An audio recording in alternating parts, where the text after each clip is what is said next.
pessoal, meu nome é Sara Machado e nós estamos iniciando mais um episódio do nosso podcast. Sejam bem-vindos ao Papo de Laticínios. Antes de a gente começar, gostaria de pedir vocês para se inscreverem no nosso canal. É só procurar por Papo de Laticínios lá no YouTube, se inscrever, acionar o sininho, vocês vão acompanhar nossos lançamentos semanais. Nós também estamos lá no Spotify e em outras plataformas de áudio e vídeo. E siga nossas redes sociais, @Papo de Laticínios. Lá nós compartilhamos os nossos cortes e nós interagimos com vocês, inclusive recebendo sugestão de convidados e de temas para a gente tratar aqui no nosso podcast. Também gostaria de agradecer aos nossos patrocinadores, a Evomilk e a Evoali. O seu laticínios ainda depende de papel e planilhas para controle de qualidade e rastreabilidade? Se a resposta for sim, isso pode estar custando tempo, dinheiro e até colocando a sua operação em risco. A boa notícia é que a Evoali, a nossa patrocinadora, tem a solução. Nós apresentamos o Evopac, um sistema inteligente, auditável e 100% em conformidade com os órgãos fiscalizadores, como o CIF e o CIE e demais reguladores do setor. Com o Evopac, você elimina erros, otimiza auditorias e transforma dados em decisões estratégicas, tudo em tempo real. Sua equipe ganha qualidade, sua gestão ganha controle e sua empresa se destaca no mercado. Afinal, quem tem dados tem poder. Para vocês conhecerem mais sobre o nosso programa de autocontrole digital, vocês podem acessar @evoali_br e solicitar uma demonstração que nós agendamos para vocês. Também gostaria de agradecer a Evomilk, que é uma referência em soluções tecnológicas para laticínios. Nós somos um sistema de gestão integrado, com produtores de leite, conectando produtores de leite, equipes de campo e transportadores, garantindo rastreabilidade e qualidade para toda a cadeia produtiva. Com funcionalidades inovadoras, ferramentas que otimizam o processo, a Evomilk é uma parceira essencial para os laticínios que buscam excelência. Para quem quiser conhecer mais sobre a nossa solução, vocês podem acessar Evomilk, @Evomilk_br e solicitar uma demonstração. Agora que nós já estamos prontos, vamos ao nosso episódio de hoje, que está imperdível. Nós vamos falar de um assunto muito interessante, que são análises físico-químicas e microbiológicas, que é a base, da qualidade para um laticínios. Para quem vai falar com a gente sobre esse assunto vai ser a Jéssica Viana. Jéssica, seja bem-vinda ao Papo de Laticínios. Muito obrigada pela sua disposição, pelos ajustes que a gente foi fazendo, nas agendas para a gente conseguir gravar o podcast. Seja bem-vinda ao Papo de Laticínios. Sara, boa tarde. Boa tarde a todos. Fico muito feliz de estar aqui hoje, A gente conseguiu até que enfim realizar esse encontro no dia de hoje para falar sobre um assunto que é muito comum e ao mesmo tempo polêmico quando a gente fala em controle de qualidade em laticínios. Muitas pessoas ainda questionam se precisa ou não precisa realizar análise internamente ou não. Então, o intuito hoje nosso aqui é desvendar esses mistérios e trazer de uma forma bem dinâmica o que está aí no mercado. Exatamente. Jéssica, antes da gente começar, eu gostaria de saber quem é a Jéssica Viana e o que te motivou a se especializar nessa área. Eu trabalho com laticínios tem mais de 10 anos, faz 11 anos, para ser mais exata. Eu me formei em 2014 e sou tecnóloga em alimentos. E sempre tive um amor pelo controle de qualidade. Comecei pelo laboratório. Acho que a maioria das pessoas, quando começam em laticínios e tem a oportunidade pela graduação, se entra ali no controle de qualidade pelo laboratório. Fez meus olhos, crescerem cada vez mais. Então, comecei com análises físico-químicas, depois me apaixonei pela microbiologia e me especializei cada vez mais, como continuo até hoje, para poder, de fato, tá entregando aos meus clientes e antenada de acordo com tantas mudanças que a gente vê aí no mercado. Fiz várias especializações, tenho pós-graduação, tenho algumas capacitações destinadas à parte, tanto de análise físico-química quanto de microbiologia de alimentos. Certo. Ô, Jéssica, e qual que é o papel fundamental da microbiologia na produção de um laticínios? E como que ela influencia a qualidade e segurança dos alimentos, né, dos produtos que chegam ao consumidor? Eu acho que essa pergunta, tem várias perguntas dentro dela, mas vamos começar por aqui. Eu fiz até alguns tópicos, né, referente aos temas que a gente falou que iria abordar. E a microbiologia hoje, ela é a chave de qualquer indústria, principalmente do setor de lácteos, porque eu vou apontar 3 pontos principais. Para a gente produzir queijos, iogurtes e demais derivados do leite, a gente precisa de fermentação, então a gente precisa dos micro-organismos.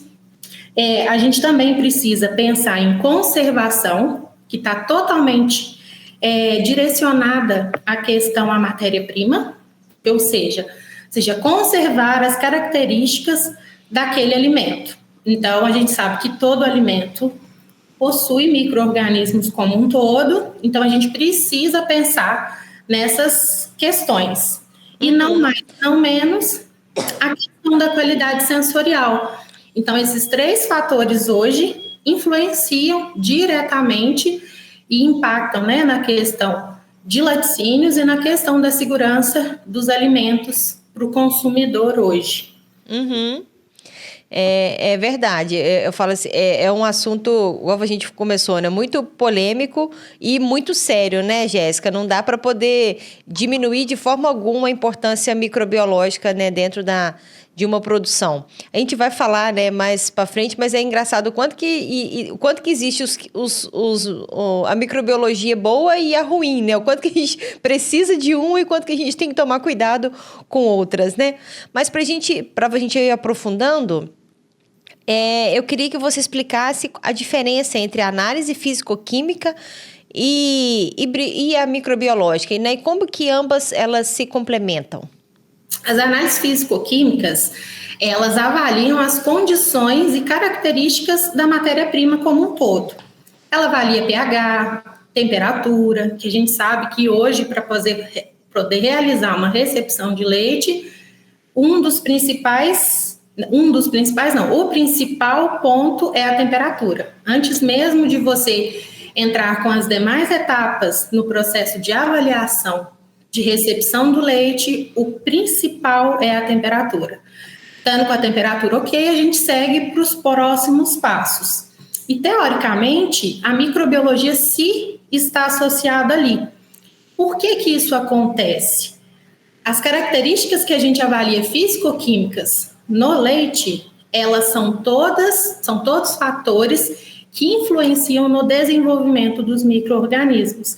Então, não tem como eu hoje falar sobre qualidade e segurança de alimento sem eu interligar a questão de análise físico-química com questão de análise microbiológicas. Elas se complementam. Eu posso não fazer uma análise de microbiologia, por exemplo, no momento da recepção de um leite.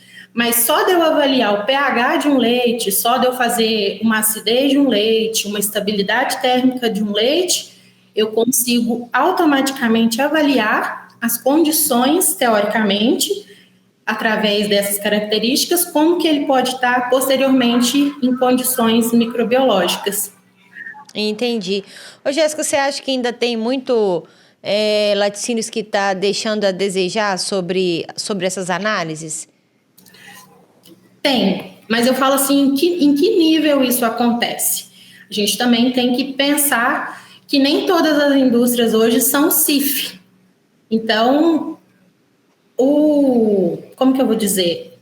A questão do conceito de qualidade, ela serve desde o SIM, vamos falar assim, em questão de órgãos fiscalizadores. Desde o menor, que é um serviço de inspeção municipal, até o maior que a gente conhece como CIF hoje, que é o Ministério da Agricultura e Pecuária.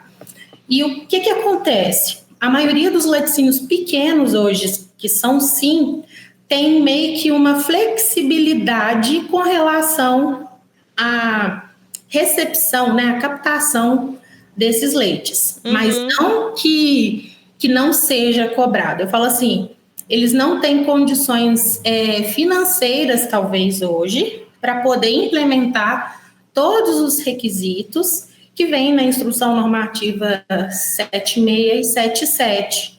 Então, os órgãos fiscalizadores, que eu tenho visto, né? Cada vez mais tem exigido que, independente do porte do laticínios, essas análises têm que ser implementadas. Porque não é uma questão de ter verba ou não, é questão de segurança alimentar mesmo, segurança dos alimentos. Uhum.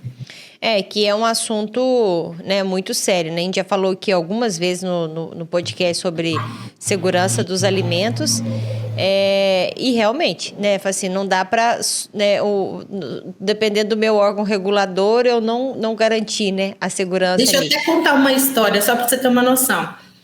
Teve um cliente que eu acompanhei, né, a implantação e implementação das análises, e o próprio órgão fiscalizador do estado, né, não era Minas, não exigia que ele fizesse teste de antibiótico, por exemplo, porque o gado era da propriedade. Então, eu não vejo isso com bons olhos. Nem eu. Porque como que a gente pensa? O leite é meu, eu não tenho intenção realmente de prejudicar ninguém. Isso eu concordo. Mas só porque eu produzo o meu leite, eu não uso leite de terceiros, eu sou isento a fazer um teste que, querendo ou não, por um erro de funcionário, aplicou e não separou aquele animal e aquele leite entrou, né, para o processo de produção. Então, eu falo assim, tem muitas questões e de acordo com o local, os órgãos têm essa questão meio que de flexibilizar de alguma forma. Tenho visto isso. Assim, eu também concordo com você. Eu acho que, no mínimo, tem que ter um programa de autocontrole lá no curral muito sério, né? Para poder não precisar de ter. E que, às vezes, também não tinha nesse caso, né? Mas outra coisa que eu queria comentar com você também, né? A gente falou sobre as estruturas dos laticínios, das queijarias e tal. Mas e as pessoas? Você acha que os profissionais que têm assumido esse papel de controle de qualidade, eles têm se qualificado? Porque a gente, assim, na verdade, em qualquer setor, a gente tem rotatividade muito grande, né?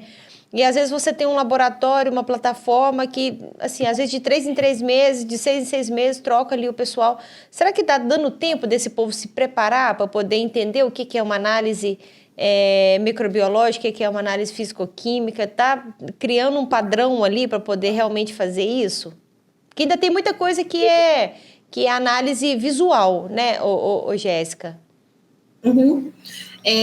A gente precisa hoje tentar utilizar, porque nem sempre, na maioria das vezes, os laticínios têm condições de contratar pessoas com capacitação, né, naquela formação. Então, geralmente, eles pegam pessoas que não têm uma formação específica, por exemplo, e vão ali e capacitam aquele colaborador, por exemplo. Eu mesmo já treinei uma pessoa que não tem conhecimento nenhum na área e hoje ele domina tão bem quanto eu. Então, eu falo assim, vai muito do interesse, mas isso aí que você abordou com essa questão da rotatividade, tem acontecido muita falta de mão de obra. E principalmente qualificada e pessoas responsáveis. Muitas das pessoas vão ali mesmo só pelo trabalho e não pelo comprometimento com o setor com que executam a atividade.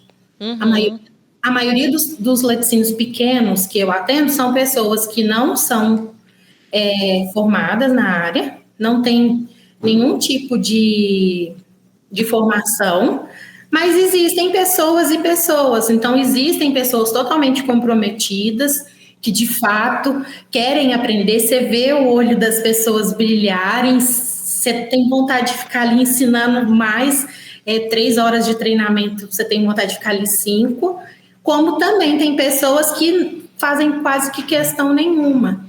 Então, assim, aí no final do dia a gente até se pergunta, será que eu não passei de uma maneira que fizesse que ficasse dinâmico? E às vezes não é, às vezes é a pessoa mesmo que não está tão comprometida. Pelo menos é o que eu tenho visto. Não, com certeza. Eu falo assim, porque como é um negócio muito sério, né? A gente está falando de segurança de alimentos, não dá para eu deixar o negócio mais ou menos, né? Sim. Eu tô falando isso também ou por outro motivo. A gente, por exemplo, a gente tem todas as análises que são para ser preenchidas lá em algum PAC, né? E aí, às vezes, também tem uma preocupação muito grande só de preencher o PAC. Né? O PAC tem que estar preenchido, mas e todas as outras responsabilidades, não só de segurança de alimento, que é muito sério, mas do negócio mesmo, de prejuízo, de produto voltando, de cliente reclamando, né? Tem tudo isso. Então eu falo assim, quando você, e hoje, né, a gente tem um programa de autocontrole digital, e o quanto que isso pode ajudar, né? Você pode medir tudo, né? A pessoa pode até não fazer direito, mas se tiver um gestor ali, uma Jéssica que estiver acompanhando, falando, olha, quantas não conformidades eu tive ali? Se você tem informações muito mais rápidas, todo mundo consegue agir mais rápido. Se você consegue abrir o sistema e saber, olha, o meu turno da madrugada está com mais não conformidades, o meu setor tal está com mais não conformidade. O que você vai fazer da próxima vez que você tiver um contato com eles? Você vai intensificar treinamento, né? Porque às vezes todas as equipes, tanto a do Laticínios quanto a dos consultores, eles têm uma preocupação muito grande com documental, e que é muito séria mesmo, né? Sim. Então, assim, mas às vezes a gente gasta muito mais tempo olhando o papel, conferindo o papel, do que treinando pessoas, né? Eu acho muito sério, né, a parte de treinar pessoas, a gente intensificar isso. Igual você falou, tem gente que você quer ficar 5 horas com ele, né? Tem gente que quer ficar com você 10 horas. Tem gente que não quer ficar nenhum. E como é que eu faço com essa pessoa? Como é que eu estruturo um treinamento diferente? Como é que eu crio um método diferente ali para ela saber o que é o padrão? Então, assim, a gente conseguiria explorar mais metodologias, né? Para poder ensinar, sabe? Então, assim, eu acho que uma das soluções legais que o setor tem é digitalizar. Porque quando você tem aquele acúmulo de papel para você fazer gestão do papel, é muito difícil, né? E sobra menos tempo para você fazer gestão do processo processos e das pessoas, né? Eu pelo menos vejo assim, eu acho que a gente tem oportunidades de melhorar bastante coisa quando a gente digitaliza os nossos processos. Não sei se você concorda comigo, né? Concordo. A tomada de ações e decisões, né, como medidas corretivas, preventivas, ações imediatas, quando os registros são automatizados, as demandas, né, elas acontecem bem mais rápida quando são manual, né? Sim. Não, e o quanto que a gente tem, às vezes você tem medo de receber um fiscal. Não é nem por causa do processo, é porque será que o papel está assinado? Será que está preenchido corretamente? Será que não trocaram a cor da caneta? Entendeu? Esses detalhezinhos assim que desgasta, né? E que você pode ficar livre dele. Ai, é desse jeito. Para todo lugar que você vai é a mesma coisa, né, Jéssica? Ô, Jéssica, e sobre os micro-organismos, né, de interesse na indústria, tanto os benéficos quanto os patogênicos, como o controle microbiológico é realizado para garantir a segurança dos alimentos?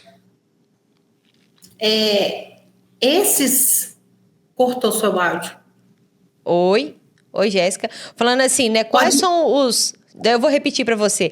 Assim, quais que são os principais micro-organismos de interesse da indústria, tanto os benéficos quanto os patogênicos, né? E como que o controle microbiológico ele é realizado para garantir a segurança dos alimentos? Como a gente falou no início, né? Você tem um micro-organismo que você precisa, mas tem um que te oferece risco. Isso. A indústria hoje trabalha, né, com a questão dos principais, os benéficos e os patógenos, que através da pasteurização a gente elimina os micro-organismos ruins. Aí eu até gosto de brincar, porque muita gente pensa assim, pasteurizou, acabou tudo. E não é assim que funciona.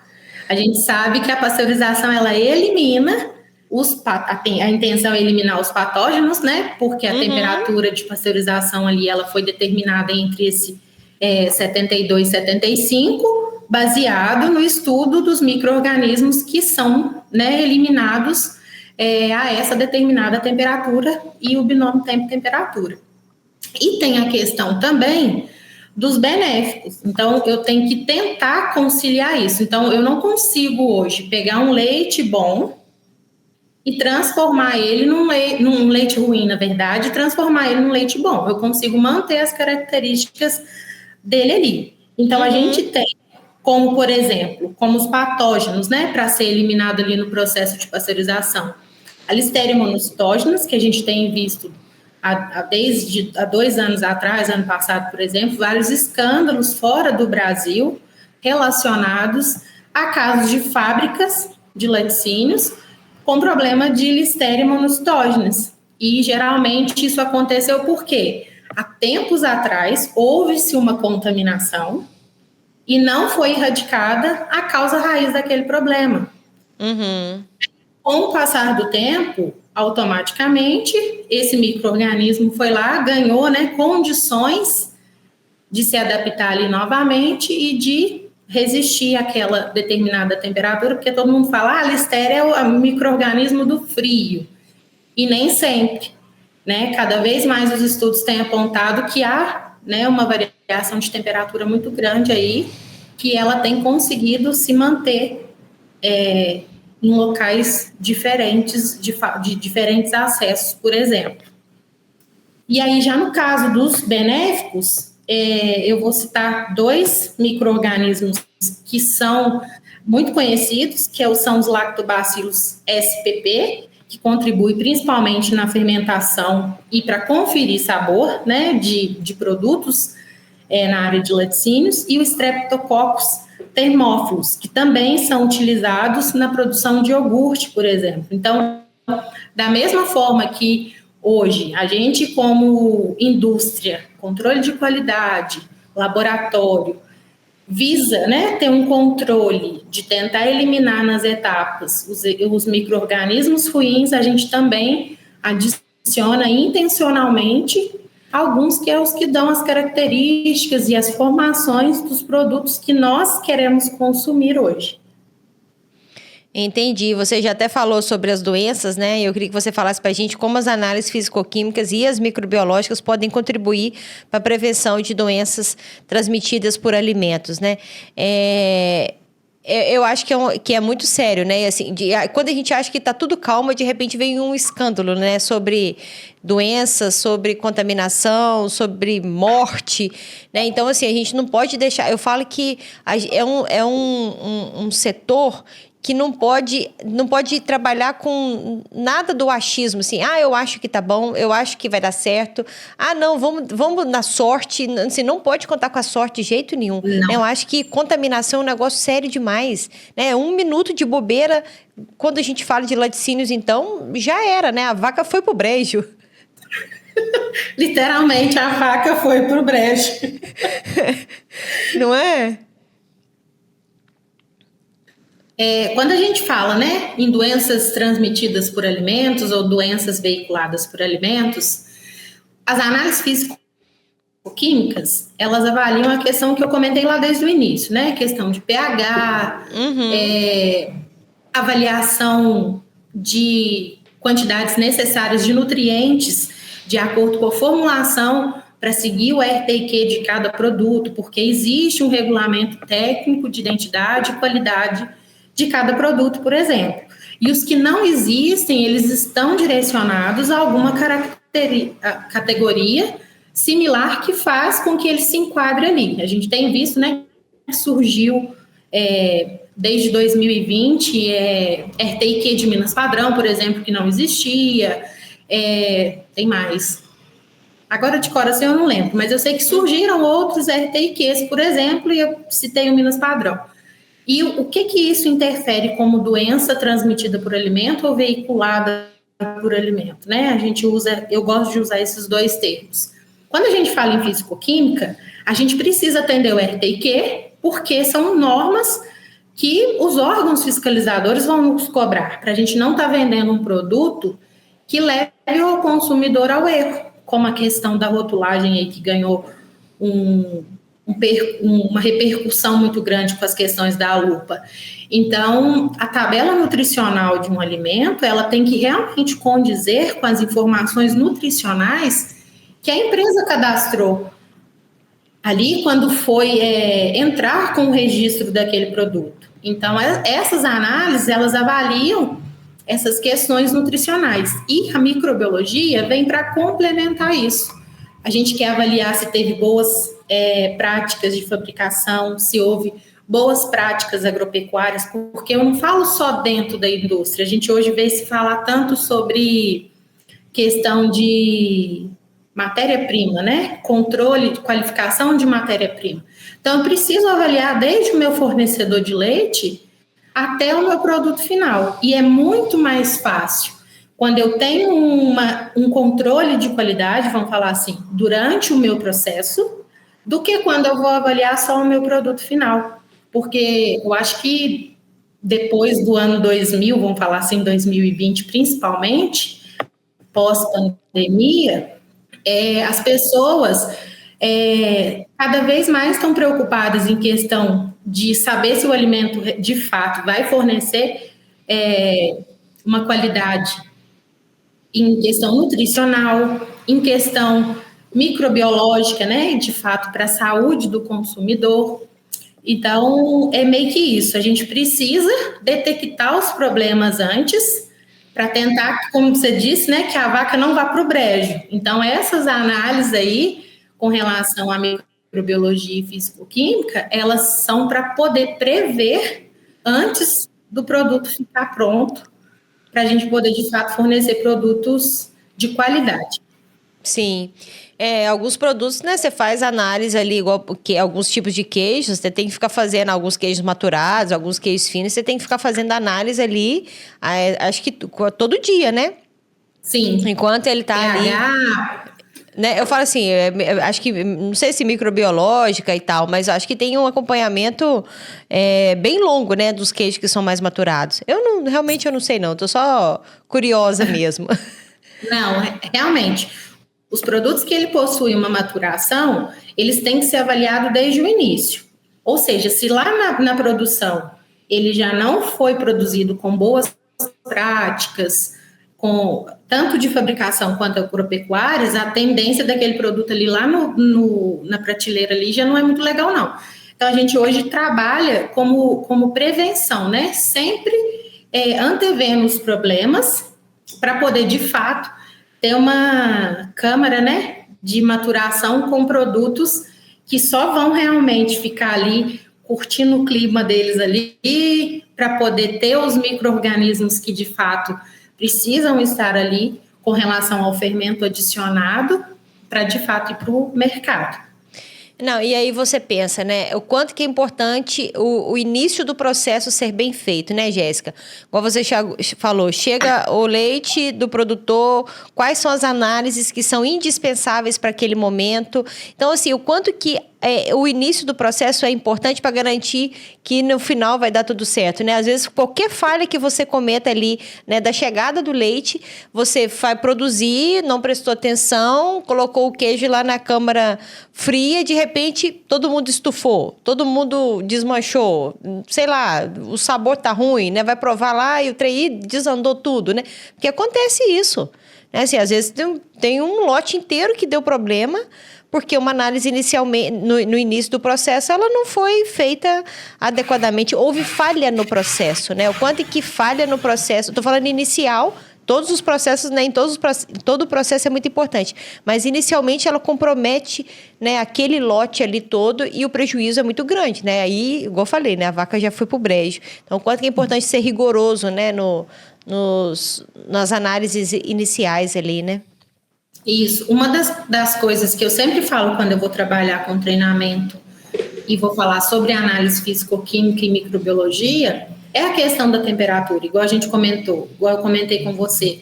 Se eu avaliei a condição de temperatura e ali no meu autocontrole não está descrito o que eu vou fazer com aquele leite, caso ele chegue numa determinada temperatura, é através dela que eu determino quais produtos eu vou elaborar. Exemplo, leite fresco, a gente sabe que tem o queijo Minas Frescal, mussarela, a gente sabe que a gente pode fazer com leite não fresco do dia, por exemplo, e isso aí impacta teoricamente na qualidade desses produtos. Então, a questão dessa temperatura vai influenciar como um todo. Exemplo, eu vou receber um leite com a temperatura excepcional de 9 graus. que está descrito ali no meu PAC, por exemplo? A legislação permite que eu receba até 9 graus, mas e aí? Qual a ação que eu vou tomar? E aí, diante disso, o que eu consegui fazer para que o meu leite ficasse lá no meu silo, no meu balão, dentro da temperatura desejada? E qual produto da minha linha de produção que eu consigo produzir para que gere menos impacto com relação a desperdício, custo, mão de obra, para eu não ter essa questão que você comentou, de ter um estufamento tardio, ou até mesmo nem tardio, que a gente vê que tem produtos que são frescos, como ricota, frescal, quando não tem-se um acompanhamento desde o início do processo de forma controlada, é o lote inteiro que se perde. Muito dolorido, né, tomar esse prejuízo. Você já até falou sobre alguns desafios, né, da indústria, como mão de obra, por exemplo, mas qual, né, outros desafios você citaria aqui que são enfrentados na realização de análises laboratoriais nos laticínios? Eu falo em relação a reagentes, equipamentos, treinamentos, o que você diria que são os principais desafios? Eu vejo hoje como desafio principal. Primeiro, capacitação de colaboradores. Ter uma mão de obra, que igual eu comentei, que de fato esteja interessada a trabalhar com aquilo ali. E que, principalmente, que eles entendam a severidade do que eles estão trabalhando. Então, eu acho que esse hoje é o desafio, né? Porque a gente tem uma gama, né? Uma variedade de produtos muito grandes. Então, a gente precisa ter mão de obra qualificada, precisa fornecer condições de trabalhos adequados, tem uma gama muito grande de produto, então a gente precisa investir em tecnologias adequadas, soluções de problemas, né? Tentar solucionar esses problemas de uma forma, como que eu vou falar? Mais palpável com o público que está ali no chão de fábrica. Porque não adianta eu trazer inovações para a empresa, que eu vi fora, mas o pessoal que trabalha ali para mim hoje, talvez ele não entenda o que eu entendi ali no treinamento que eu fiz fora. Eu preciso trazer aquilo de uma forma e para um linguajar mais rápido, né? Para que entre na cabeça deles com mais facilidade. Igual você comentou sobre ter análises com métodos visuais mais fáceis para eles conseguirem entender a rotina, ser mais dinâmicos, vamos dizer assim. Tem que ser criativo, né? Tem que ser criativo. Isso. Mas você acha assim que em relação a equipamentos, você acha que o pessoal está bem preparado? Ainda falta bastante coisas nos laboratórios? Eu acho que com essa questão das exigências, né, dos órgãos fiscalizadores, e hoje em dia não tem mais meio termo, eu preciso executar pelo menos o básico, e o básico precisa estar bem feito. Então, eu não preciso de tanto material de custo elevado, mas eu preciso, de fato, fazer com que o que eu tenho ali seja, de fato, que atenda, de fato, o que a fiscalização quer. Eu vou até te dar um exemplo. Teve um fiscal em um dos laticínios que eu atendo, que ele chegou e perguntou, para que serve X análise?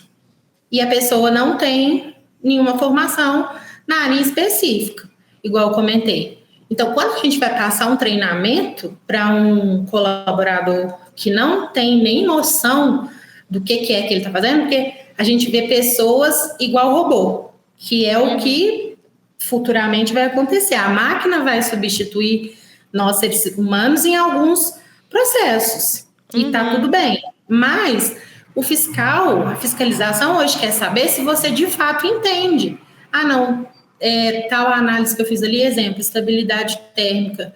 O que ela me causa se ela estiver ruim? Vai entupir o meu pasteurizador, significa que o leite tem chance de estar com uma carga microbiana maior. Então, assim, a gente precisa fazer com que isso entre na cabeça desses colaboradores através dessas capacitações, treinamentos.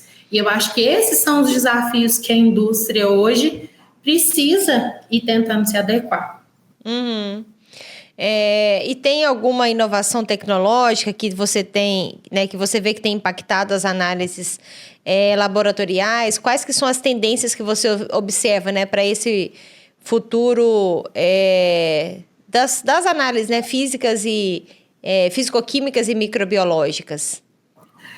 O que eu tenho visto, né, não é muito a minha realidade, eu tenho visto em cursos que eu tenho feito, é a questão da implementação de métodos rápidos, questão de técnicas de PCR, né, que são reações de cadeia de polimerise, que são, seja na parte de microbiologia, são testes rápidos que te trazem informações com menos tempo do que os métodos tradicionais, mas aí a gente também tem uma questão, a gente vai e volta, porque a gente precisa avaliar a questão de desempenho também desses testes, se eles de fato vão trazer respostas que são confiáveis à minha rotina ali de trabalho. A gente trabalha em laboratório muito com validação de processos. Então, exemplo, eu comprei um teste de antibiótico hoje em dia, a gente precisa validar se aquela caixa de teste, ela de fato realmente está apta para poder fazer recepção de leite. Então, a gente precisa a todo momento, de fato, testar qual técnica. É um teste rápido, mas ele não está trazendo o resultado que, de fato, é o que eu esperava. Eu já vi teste de antibiótico, está contaminado com positivo e a pessoa está sempre recusando o leite do fornecedor. Foi descobrir o que estava errado era o teste de antibiótico.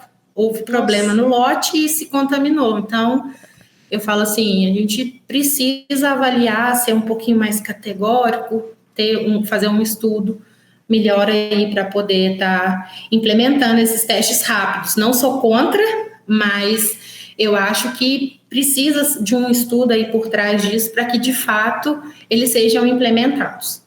Eu acho que assim, eu acho que tem muita solução que está chegando que ajuda com um resultado, assim, uma leitura, né, sem depender muito de você olhar e saber, né, se está mais claro, se está escuro, se está mais avermelhado, mais amarelado, né? Eu acho que isso fica muito subjetivo, então é muito difícil você treinar isso, principalmente quando a gente fala de rotatividade, né, igual a gente está falando aqui. Então, assim, eu acho que algumas soluções podem nos ajudar muito em relação a isso, né? Pode às vezes, preparar mais a sua equipe. Agora, realmente, igual você falou, pode acontecer um erro no lote de um produto que você está consumindo.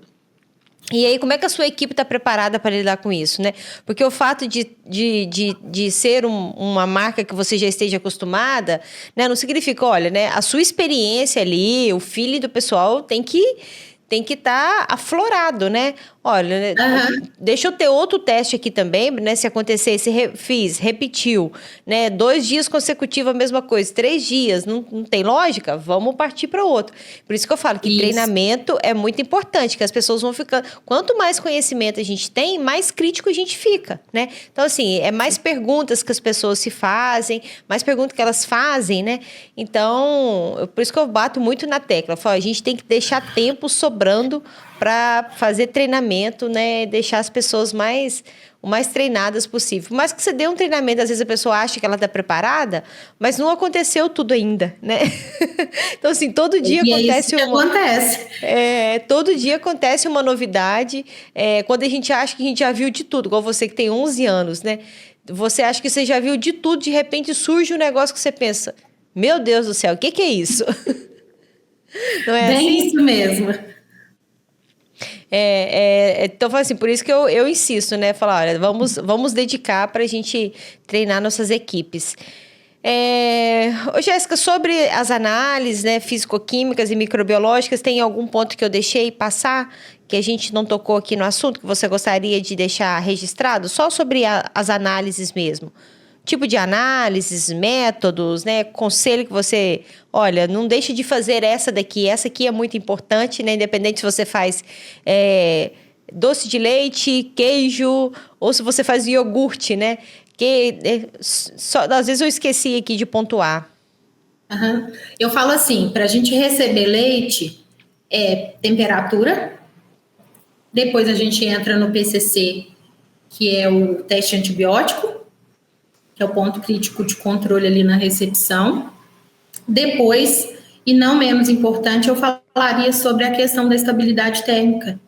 Porque eu sei que existe a questão das fraudes, mas a gente principalmente avalia um leite através da estabilidade térmica dele. A gente vai saber se ele vai ter um bom desempenho de qualidade através da estabilidade térmica. Ele serve ou não serve para a produção. Então, eu falo assim, em nível de prioridade, se fosse para a Jéssica falar, eu só tenho condições de receber um leite aqui agora com nenhum teste, o que você faria? Que seria estabilidade térmica, que a gente consegue avaliar através do próprio álcool, acho que é algo que todo mundo tem, avaliar a questão da temperatura, e agora o antibiótico não tem como, porque a gente realmente precisaria implementar. Entendi. Ô, Jéssica, você falou de fraude e é outro assunto que é muito sério, né? Eu falo que, de novo, treinamento, né? Eu batendo a mesma tecla 1000 vezes aqui. Mas fraude, eu falo assim, tem que estar muito atento, porque do mesmo jeito que todo dia você tem uma tecnologia nova, um produto novo, um reagente novo para te ajudar, você também tem pessoas tentando te enrolar, né, de jeitos diferentes. Então, a pessoa fica testando ali várias coisas, né? A gente também vê, todo dia tem uma notícia nova de um fraude, né? Que a gente viu há pouco tempo, né? Que lá no Sul foi preso um especialista com formação para poder fraudar leite. Então, eu falo assim, existem pessoas que usam os estudos, né? O conhecimento. Em vez de ir pro lado bom, elas vão para o lado ruim. Continua fornecendo um leite de péssima qualidade, totalmente adulterado. Ah, não, adiciona tanto X. Eu tenho certeza que a maioria das análises que todos os laticínios fazem hoje, principalmente de pequeno porte, são análises qualitativas. Presença ou ausência, e não quantitativas. Então, eu falo assim, cada vez mais o Ministério da Agricultura vem tentando implementar algumas análises mais específicas, fazem algumas alterações para poder combater esse tipo de fraude. Porque esse cara que foi preso, por exemplo, ele com certeza já tinha feito todos os cálculos, adulterava, e nenhum laboratório de recepção, através das análises de rotina, conseguiu detectar isso. E isso é porque ele realmente já estava sendo investigado. Sim, com certeza.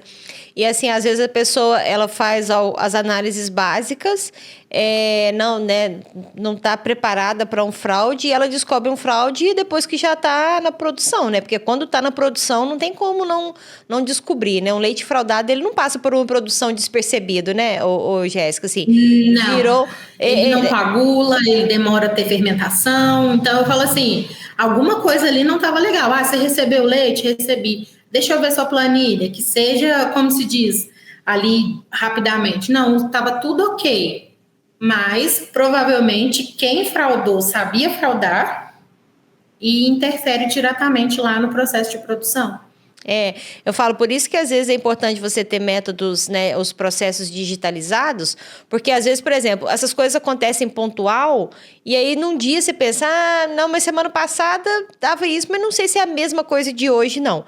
Né? A produção te informa uma coisa, o controle de qualidade te informa outro, a plataforma te informa também outras coisas, só que quando você tem relatórios, quando você consegue acompanhar isso, quando você tem histórico, né, quando você consegue buscar rápidas informações, fazer uma rastreabilidade rápida, saber, olha, né, quando eu busco o lote ali daquele produto, o que aconteceu naquele dia, né, você consegue cruzar dados de forma mais rápida, às vezes você consegue pegar um fraude mais rápido, né, falar, agora eu entendi, né, então assim, está relacionado com tal dia, com tal dia, com tal dia, o que aconteceu nesses 3 dias, tal pessoa, tal pessoa, tal pessoa, tal rota, tal rota, tal rota, tal produto, entendeu? Assim, você vai linkando as coisas, acho que mais rápido, sabe? Porque às vezes aconteceu hoje, aí passa uma semana, acontece, só que a gente não consegue lembrar, né? É difícil de guardar tudo que... E às vezes aconteceu assim, uma hora acontece num turno, outra hora acontece no outro turno, No outro né? turno. Não dá tempo de ter uma comunicação perfeita de todo mundo, porque é um saindo correndo, o outro chegando correndo, né? Então, assim, eu falo que digitalizar processo ajuda muito, né? Para tudo Sim. mesmo. Você consegue unir informações mais rápido, né? Eu acho que ajuda a gente a pegar os espertinhos mais rápido. Mais rápido. Né? Ô, Jéssica, para a gente ir fechando o nosso papo, eu queria que você deixasse aqui orientações, né, sobre o assunto que nós tratamos aqui, né, sobre as análises laboratoriais, né, e o que você diria para os profissionais que estão chegando, né? Acho que tanto para quem está chegando agora, né, para os jovens, quanto para quem já está trabalhando no setor, que gosta, que quer se qualificar. Eu acho assim, eu falo que segurança de alimentos, quem trabalha com segurança de alimentos nunca precisa de ter medo de ficar desempregado, né? Porque cada dia mais a gente precisa de garantir segurança alimentar, que a gente precisa de aumentar toda a nossa produção para alimentar o mundo. E eu preciso de garantir segurança daquele alimento que eu estou trazendo, né? Que eu estou colocando na minha mesa. Então, assim, eu falo que é um trabalho lindo, né? Você garantir, olha, eu comprei um queijo, coloquei na minha mesa, comprei uma manteiga, coloquei na minha mesa. Eu tenho certeza de que aquilo passou por um processo criterioso de qualidade que eu posso comer sem ter medo de contaminação. É lindo, né? Assim, é espetacular. É a pergunta que a gente faz, né, na maioria dos treinamentos. Você comeria, né, o alimento que você produz? Sim. Eu já vi em treinamento pessoas dizer, eu não comeria o alimento que é produzido aqui.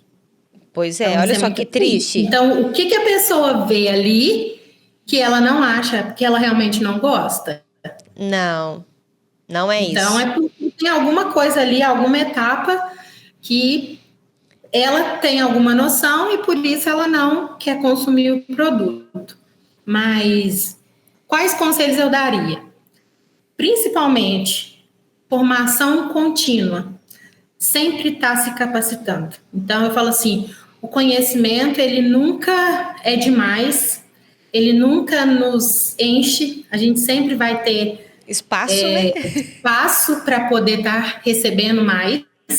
E quanto mais a gente gosta de um assunto, mais a gente precisa praticar, né, técnicas de estudo, procurar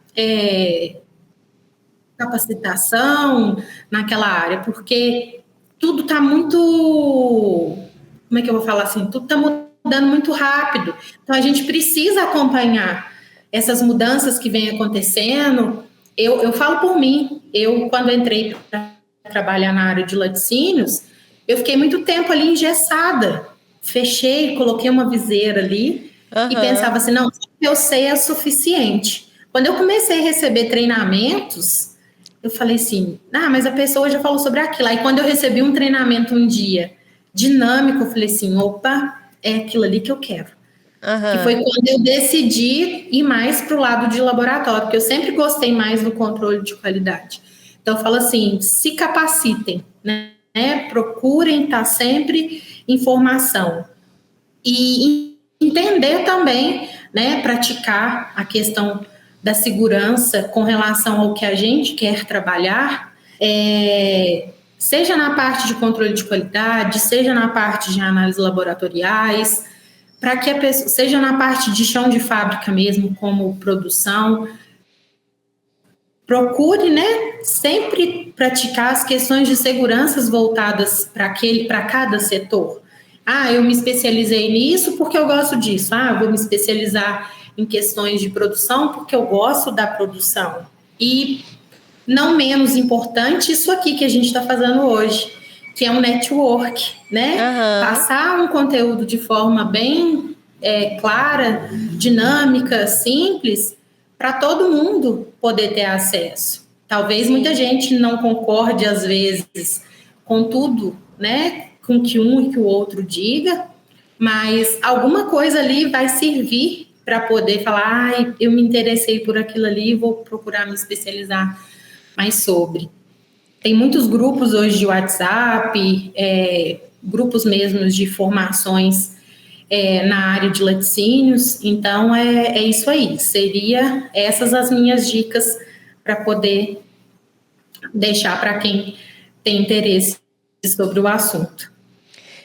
E há 10 anos, né, quando você começou, o quanto que era difícil ter informações rápidas, né, Jéssica? O que você tinha que fazer? A maioria das vezes, com certeza, você tinha que abrir um livro, estudar, procurar um artigo científico, né? Assim, não que isso não continue sendo extremamente importante, né? Eu adoro livros e eu acho que os artigos, né, é que trazem conhecimento para nós, os estudos, né, a dedicação dos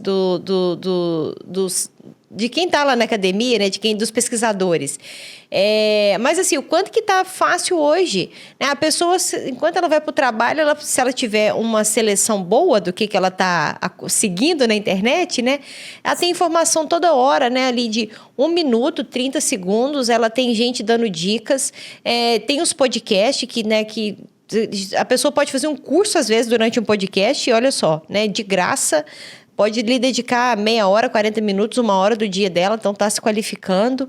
Então, muitas opções que a gente tem hoje, né? Assim, não tem desculpa mais para o pessoal falar, eu não sei, né? Não deu tempo de saber. Então, assim, hoje tá bem mais fácil, né? Eu imagino para você, né? A inteligência artificial tá aí, né, Sara? Exato, e ajuda demais, né? Demais. Se você quiser, se você pedir no seu primeiro horário, falou, olha, me atualiza sobre tudo que aconteceu em relação à segurança de alimentos nas últimas 24 horas, né? Tudo que tiver, ele vai te trazer ali. Então, assim, são formas que a gente tem de estar mais eficiente, né? Eu falo assim, como é que eu me torno mais eficiente hoje em dia? Eu acho que isso que a gente tem que buscar todo dia, né, Jéssica? Assim, em qualquer setor que a gente estiver trabalhando, a gente tem que ficar mais eficiente, né? Como é que eu tenho informações mais rápidas, como é que eu me preparo, como é que eu recebo um treinamento, uma capacitação. E hoje, por exemplo, a pessoa tem uma dúvida, né? A quantidade de grupos de WhatsApp que tem, grupos em outros canais, o Instagram, a quantidade de caixinhas que o pessoal responde, né? Tipo assim, abre as caixinhas e tira muita dúvida. Então, tem todos os desafios, todas as dificuldades, mas em relação a adquirir conhecimento, a gente está vivendo um bom momento, né? Sim. Não tem muita desculpa, né, para deixar a vaca ir pro brejo, né, Jéssica? Tem. É verdade. Jéssica, muito obrigada, né, pela sua participação, muito obrigada pelo seu tempo. Eu acho que quase que a gente podia deixar o nome do episódio aqui, né? Não deixa a sua vaca ir pro brejo. Porque verdade. De tão sério, né, que é o assunto. E tomara que o pessoal aproveite para poder refletir, né, sobre esse assunto e se qualificar, né? Eu acho que você deixou claro aqui que não é estruturas mirabolantes, né, que não é equipamentos muito sofisticados, principalmente treinamento, né, qualificação, que os laticínios precisam para garantir controle, para garantir segurança dos alimentos, né? Sim. E para quem quiser te achar nas redes sociais, onde que o pessoal te acha? Como é que o pessoal te procura? Instagram. Primeiramente, eu queria agradecer, né, pela participação mais uma vez. O meu Instagram chama Jéssica Viana, microbiologia de alimentos, especialista em análises laboratoriais como um todo. E o meu arroba é @GeHelenaViana. Tá, joia. Nós vamos deixar aqui também na descrição do podcast, o pessoal pode te seguir lá e tirar dúvidas com você. Certo? Certinho. Certo. Jéssica, mais uma vez, né, muito obrigada pela sua dedicação aqui, né, desse tempo a trazer conteúdo pra gente. Eu que agradeço. E pessoal, para vocês não perderem nenhum episódio do nosso canal, é só vocês se inscreverem agora lá no Papo de Laticínios. Procure por Papo de Laticínios lá no YouTube, se inscreva e acompanhe nossos lançamentos semanais. E siga também nossas redes sociais, @Papo de Laticínios, @Evomilk_BR e @Evoale_BR, para vocês conhecerem mais sobre os nossos patrocinadores. Para quem quiser me seguir, @Sara.machados. Um beijo para vocês e até a próxima semana.